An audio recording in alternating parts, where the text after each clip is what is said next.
کرم کی کیا بات مولا تیرے۔ سب سے پہلے تو سوال میرا آپ سے یہ ہے، امام ربانی مجدد الفسانی نے جس فتنے کے خلاف مہم چھیڑی تھی اس فتنے کو پوری طرح سے کچل دیا، اور یہ بتایا جاتا ہے کہ مجدد کی خاصیت یہ ہوتی ہے، اس کی اہمیت کیسے لوگوں کو پتہ چلے گی؟ کیونکہ میکسیمم درگاہوں پہ حاضری دینے والے بزرگوں کے بارے میں جانتے ہی نہیں ہے کہ جس بزرگ کی بارگاہ میں ہم حاضر ہو رہے ہیں ان کی کیا اہمیت، کیا مقام ہے۔ اس حوالے سے کیا فرمائیں؟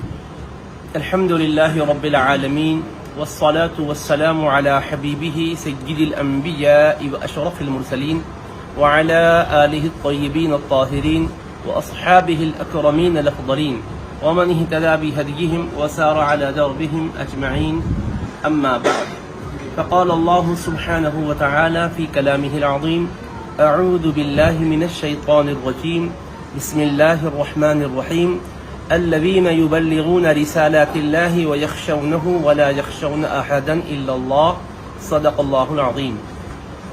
اللہ رب العزت کا ارشاد مبارک ہے، وہ مردان خدا اللہ کے محبوب و پسندیدہ ہیں جو اللہ کے پیغامات کو بندگان خدا تک پہنچاتے ہیں، فقط اللہ تعالی ہی سے ڈرتے ہیں، اللہ کے سوا وہ کسی سے نہیں ڈرتے۔ انہی مردان باخدا میں حضرت امام ربانی مجدد الفسانی شیخ احمد فاروقی سرہندی قدس اللہ سرہ النورانی کی ذات گرامی ہے۔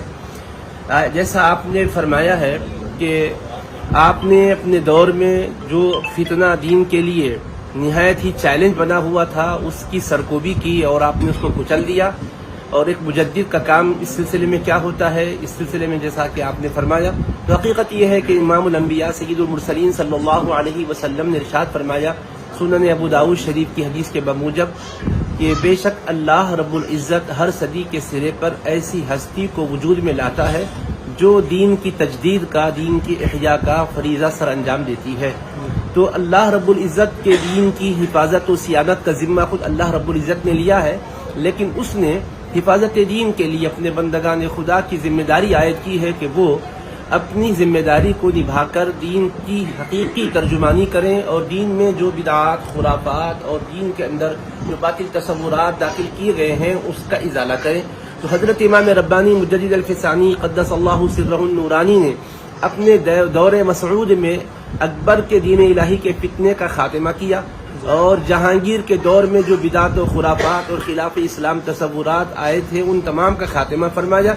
آپ کی پیہم کاوشوں کی بدولت ان دونوں بادشاہوں کے دور میں درائی خرابیاں ختم ہوئی، اور آپ نے اللہ کے حبیب علیہ الصلوۃ والسلام کی شریعت کو احیا کیا، زندہ کیا، دین کی تجدید فرمائی۔ اسی لیے حضرت شاہ عبدالحق محدث دہلوی رحمۃ اللہ علیہ جیسے محقق الاطلاق نے فرمایا ہے کہ صدی کے مجدد میں اور ہزارے دوم کے مجدد میں اتنا ہی فرق ہے جتنا صدی اور ہزارے میں فرق ہوتا ہے۔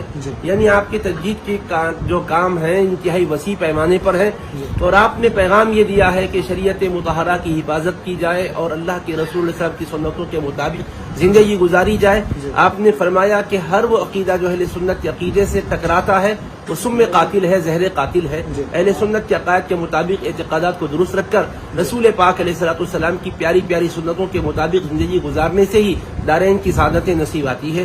حضرت امام ربانی مجدد الفسانی کے دربار میں آنے والوں کے لیے پیغام یہی ہے کہ آپ نے مکتوبات شریفہ کے ذریعے سے جو تعلیمات دی ہے ہم ان تعلیمات کے مطابق زندگی گزاریں، اور اپنے دور میں مزاحمت کے بالمقابل مفاہمت کا طریقہ اپنایا جائے، اس لیے کہ ٹکراؤ کی وجہ سے انسان سمجھتا نہیں ہے، مخالفتیں وجود میں آتی ہے، اور ذہن سازی کی وجہ سے، مفاہمت کی وجہ سے، اصلاح کی وجہ سے ایک دوسرے کو غور کرنے کا موقع ملتا ہے۔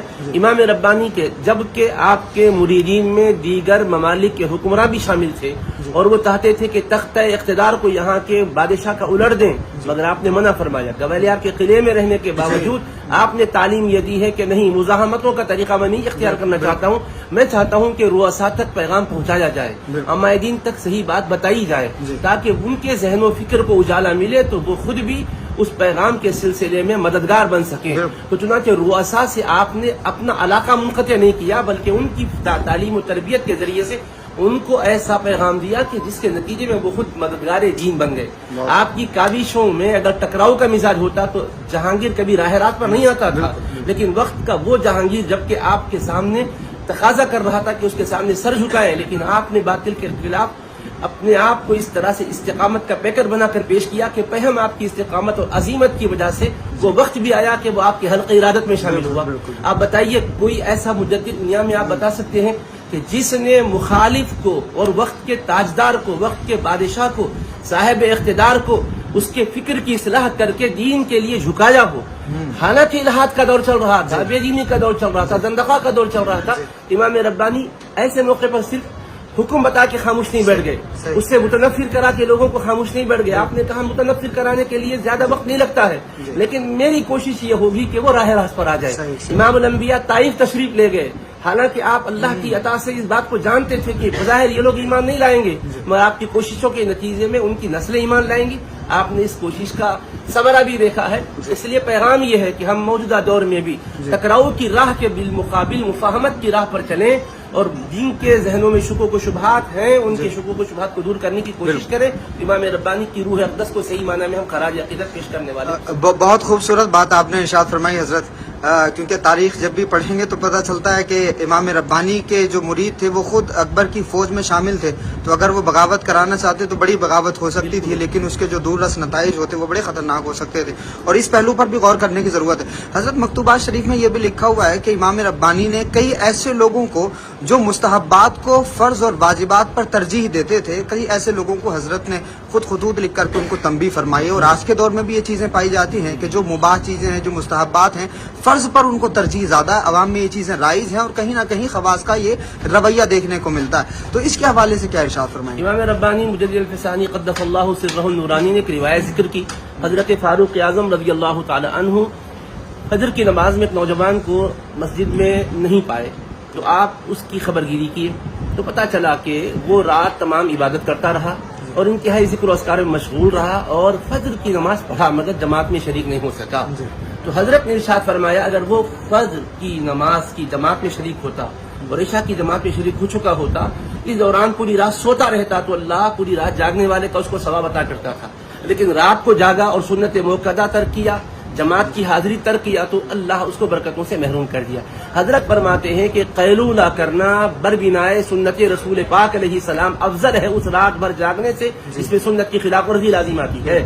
تو آپ نے اس بات کی طرف توجہ مبذول کروائی کہ ترجیحات کا اسلام میں نظام ہے، فرائض ہے، واجبات ہے، سنن موقدہ ہے، سنن غیر موقدہ ہے، مستحبات ہے، مستحسنات ہے، مباحات ہے، ہر ایک کو اس کے درجے میں رکھنا چاہیے. احکام میں درجہ بندی کا مطلب یہی ہے کہ آپ ان کے درجوں کو ملحوظ رکھتے ہوئے ان کو آپ ترجیح دیں.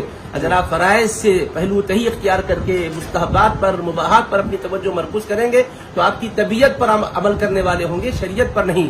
امام ربانی نے بتلایا من چاہی مت کرو، رب چاہی کرو. طبیعت کے غلام مت بنو، شریعت کے غلام بنو. ایک آخری سوال حضرت یہ ہے کہ جو نقشبندی مجددی فیضان ہے وہ کس طرح خواجہ باقی باللہ سے ہوتے ہوئے امام ربانی اور پھر امام ربانی سے پھر جو پوری دنیا میں پھیلا ہے، اس کے حوالے سے، اس کی اہمیت کے حوالے سے ارشاد فرمائیے گا. کیونکہ امام ربانی نے جو سلسلہ شروع کیا، جس فتنے کے خلاف شروع کیا اور جس مہم کے لیے امام ربانی جانے جاتے ہیں، اس مہم کے جو لوگ پیدا کیے امام ربانی نے اپنے بعد میں، اس کی کیا اہمیت؟ دیکھیے امام ربانی مجدد الفسانی قدس اللہ سرہ النورانی کے لیے تو حضرت خواجہ باقی باللہ رحمۃ اللہ تعالی علیہ کو بھیجا گیا تھا. حالانکہ سلسلے نقشبندیہ اپنی توانائیوں کے ساتھ دنیا بھر میں اپنی نورانی کرنیں بکھیرتا جا رہا تھا، لیکن ضرورت اس بات کی تھی کہ ہزار روم کا جو مجدد بننے والا ہے وہ اس فیضان کا حامل ہو. اس کے لیے پیران پیر غوث اعظم دستگیر رضی اللہ عنہ نے 500 سال پہلے بشارت عطا کی. اولیاء کرام نے ان کے بارے میں پیشن گوئیاں فرمائی تھی. حضرت خواجہ باقی باللہ رحمۃ اللہ علیہ کو اشارہ کر کے بھیجایا گیا ان کے لیے، اور وہ جب تشریف لائے تو امام ربانی چند صحبتوں کی وجہ سے ان کے فیوزات سے اس قدر مستفید ہوئے کہ آپ کا نہا خانہ دل جگمگانے لگا. اور یہ نقشبندی مجددی فیضان کا انداز کیا ہوتا ہے، دیکھیے آپ کے فرزند گرامی حضرت خواجہ صادق رحمۃ اللہ علیہ جو کابر اولیاء کہلاتے ہیں، آپ کے پہلو میں جن کا مزار مبارک ہے، وہ 8 برس کے تھے. خواجہ باقی باللہ رحمۃ اللہ علیہ کے پاس امام ربانی انہیں لے کر پہنچے تھے اور توجہ سے وہ نوازے جا رہے تھے. اس عرصے میں ایک بزرگ کہیں سے خلافت پا کر خواجہ باقی باللہ رحمۃ اللہ علیہ کے پاس حاضر ہوئے اور انہوں نے اپنے احوال بیان کیے کہ میرے باطنی احوال یہ ہیں، اگر آپ اس کے اضافہ مجھے کچھ بتانا چاہتے ہیں تو میں زحمت دوں گا، ورنہ آپ کو مزید تکلیف میں مبتلا نہیں کرنا چاہتا ہوں. تو حضرت نے ان کی اس کیفیت کو ملاحظہ فرمانے کے بعد آپ کے 8 سالہ صاحبزادے کو بلوایا اور ان کے باطنی احوال پوچھے. تو وہ بزرگ انتہائی نادم ہوئے، شرمندہ ہوئے، کہنے لگے کہ جہاں تک میں پہنچا یہ صاحبزادے اس سے آگے کی باتیں بتا رہے ہیں. تو قلب کی کیفیت کو اتنا منور کیا تھا کہ بس پوچھیے مت. تو اب 8 سالہ فرزند پر اتنی توجہ تھی تو خود امام ربانی کے لیے تو بھیجے گئے تھے، کیا کیا توجہات نہیں فرمائی ہوگی. اس لیے آپ نے اس قلب کی کیفیت سے لوگوں کے دلوں کے احوال کو بدلنے کا سلسلہ شروع کیا. اور آج کے اس پرفتن دور میں بھی آپ دیکھیے سوشل میڈیا کا غلط استعمال، بے حیائی کے سارے مظاہر موجود ہیں، اور ہر طرف پہرا خوف الہی کا دل میں ہونا چاہیے، لیکن اس کے بعد بھٹک رہے ہیں. امام ربانی کی تعلیمات میں کیا ہے کہ آپ یہ ارشاد فرماتے ہیں کہ دست بکار دل بیار، ہاتھ کام کاج میں رہے، دل یاد خداوند قدوس میں رہے. آپ نے فرمایا ظاہر خلق کے ساتھ رہے، باطن حق کے ساتھ رہے. آپ نے فرمایا خلوت در انجمن سب میں رہ کر بھی اپنے آپ کو تنہا رکھ کر اپنے مولا سے اپنے رشتے کو مضبوط رکھو. آپ نے یہ جو تعلیم دی ہے، اس تعلیم کی وجہ سے آج کے ہم مادیت کے دور میں اپنے تقوی کی پارسائی کی حفاظت کر سکتے ہیں. اس لیے اس فیضان کو پہلے سے زیادہ بھی سمجھنے کی ضرورت ہے. اور آج بھی آپ دیکھیے اس مبارک سلسلے کے فیضان میں سب سے بنیادی توجہ شریعت غرہ کی پیروی پر ہے. اس لیے کہ حضرت امام ربانی نے تجدید و احیاء کا جو فریضہ سر انجام دیا، اس کے فیوز و برکات یہ ہوئے کہ بادشاہ آپ کا تابع دار ہوا، پھر جہانگیر کے بعد شاہجہاں آپ کا تابع دار ہوا، پھر اورنگزیب. اب یہ جتنے بھی انقلابات ہوئے فقہ کی دنیا میں، علم کی دنیا میں، فتاوی عالمگیری جو دنیا میں علم و معرفت کا ایک ایسا اجالا بکھیرنے والی دستوری حیثیت رکھنے والی، دستاویزی حیثیت رکھنے والی کتاب ہے، یہ امام ربانی ہی کے فیضان کا ایک حصہ ہے.